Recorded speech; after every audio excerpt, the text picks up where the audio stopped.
I look for the long ball. I look for a ball that I can hit for a six. The problem is that once we are in the market, people think it's a T20 game. Yeah. So every ball has to be hit, a double, a four, or six, and the more you hit, the better runs you score. But the stock market is not a T20 game. It's not even a test cricket game.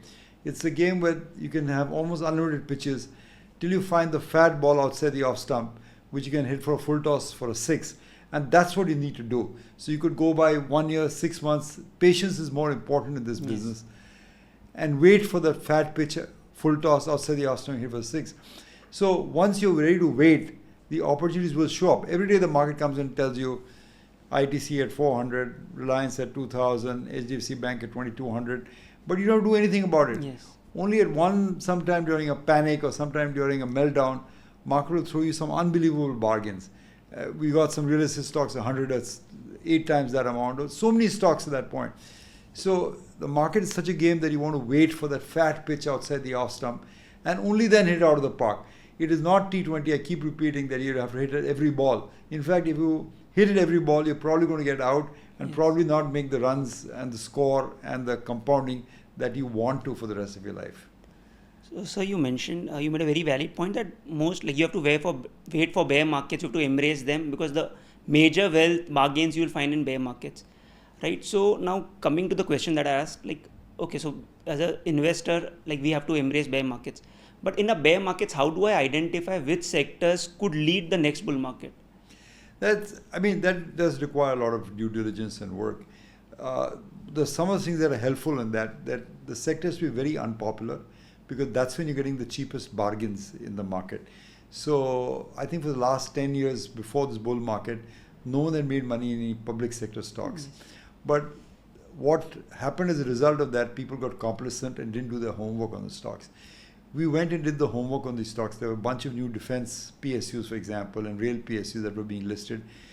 And we found that the government was actually throwing these companies away. They're giving them at Ps of 3 and 4 and 5. And more importantly for us, we found that order visibility was very good. We could see the order visibility for the next 5-7 years. So we knew the earnings were intact for 5-7 years. And to boot, we were getting a dividend deal. You're getting a 4-5% dividend deal while you waited for these stocks to take off.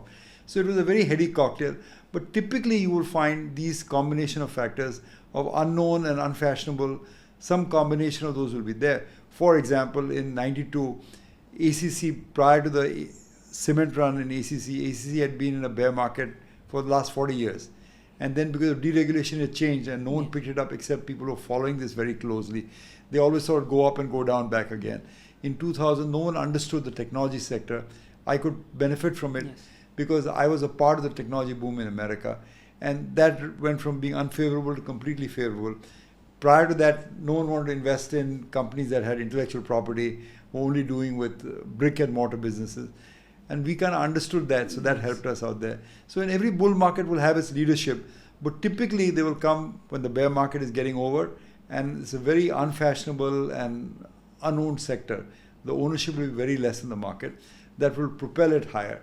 I think so. Those are some of the characteristics you look for.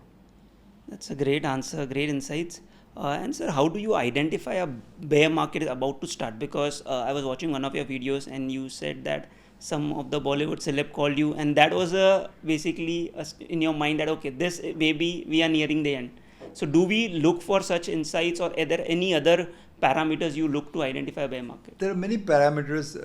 The saying on Wall Street was sort of that when the public gets wise, the wise get out. Yes. In translation, when the film stars start calling you, that means the public wants to invest in the stock. That's generally not a good time to invest in the stocks.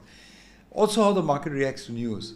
If, for example, good news comes and the market doesn't go higher, that tells you that the market is tired or the distribution phase going on in the market. Or the valuations have been stretched, markets have been going up continuously and valuations are stretched. All those give you some indications that the market was probably peaked out in a bear market. Occasionally at the peak of a bull market, the valuations will make no sense to you, but they go up because they go up. I think typically the market pendulum swings from extreme despair to extreme love, from fear to greed. And I think at the higher end of the spectrum of greed or high valuations is a good time to take money off the market. Having said that, just because stock doubles is no reason to get out of the stock. I mean, the saddest thing is I've often said, and I'll repeat it because I really enjoy reminding people of that, The saddest thing in the stock market is to make 20 points in a bull market when the stock could potentially go up 20x. Yes. So you have to hold for the long run. But I think if you watch the market and think about it, you will very clearly discern whether it's through news, whether it's through leverage in the market, or whether it's through optimism, when the market is showing signs of peaking out. And more often than not, it will be a combination of leverage and the public getting into it full stream. Okay, so when your barber gives you advice, that's the time you basically exit your stocks. You know, to be a bit sexist and racist, I used to say when your mother-in-law comes and tells you what stock to buy, that's the time to get out. Okay. But the barber, the panwala, the mother-in-law, you can use whichever one you want. Okay, sir, and like drawing back to Mahabharat, like Abhimanyu could enter the Chakravyuh, right? But he did not know how to exit it. So, like many people are able to identify good stocks, but how do you decide that when do you have to sell? Because as you said, like a stock can be potentially be a 20 bagger. So how do you have the conviction to ride the stock for such long period? I think you have held stocks for 15, 20 years in your portfolio. Almost unchanged. Yeah, I think it's a fundamental business of doing the math. I think that really helps. A good long-term investor will do the math and understand the value of the asset he's buying. Now you can ask, how is it the market misprices these assets so much? How come you get as proverbial rupee ki cheez 10 paise mein, so it will go up 10x out there. That's the way of the market. I don't know why that happens, but it happens. It happened for the last 200 years of listed stock market history, that people will occasionally throw things away for pennies which are worth dollars. And so that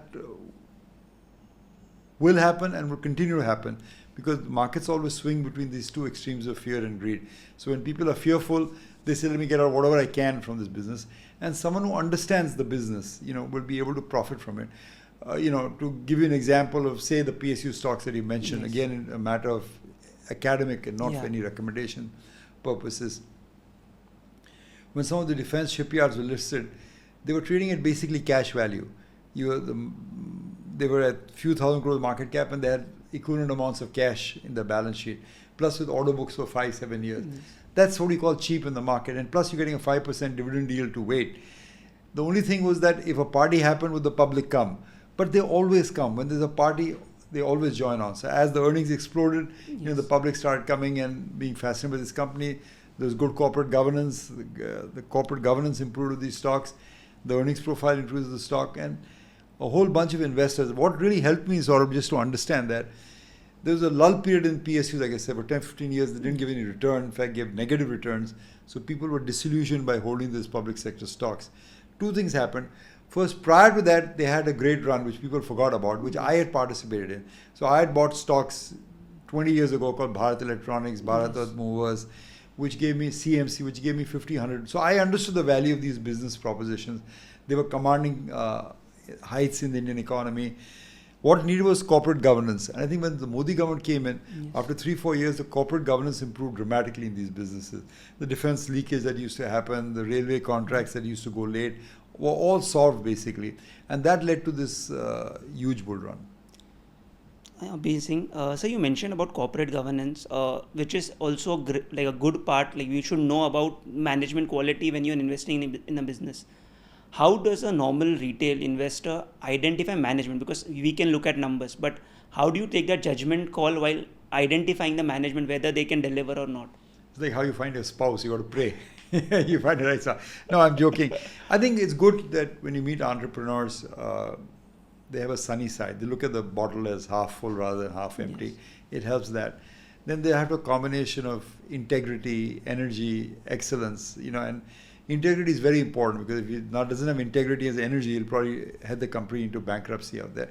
But there are ways. I mean, if you just listen to all the entrepreneurs are now on YouTube, con calls are there. You can just listen to them. How do they talk? Businesses, if they grow at 20-25%, are very, very attractive. Okay, so a promoter comes and tells you, I can grow the business double in this year and double the next year and keep doubling. He's talking through his hat. It's not going to happen out there. So I think the quiet, reticent one, the ones who go to work every morning, the ones who love the business, ones who are passionate about the business. There's an old song that says you can know a lot by just looking. And I think if you just look and understand it and trust your judgment, is this the guy I would trust with my money?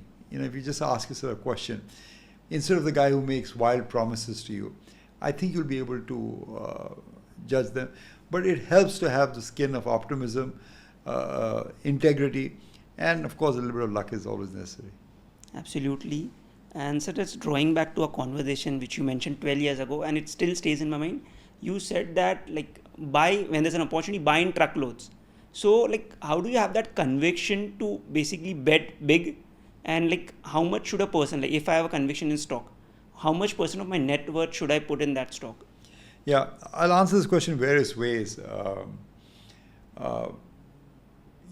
like I told you, I studied overseas. I was in the Los Yes. Angeles area, and they had a basketball team there called the Los Angeles Lakers, if you're familiar with Yes. basketball.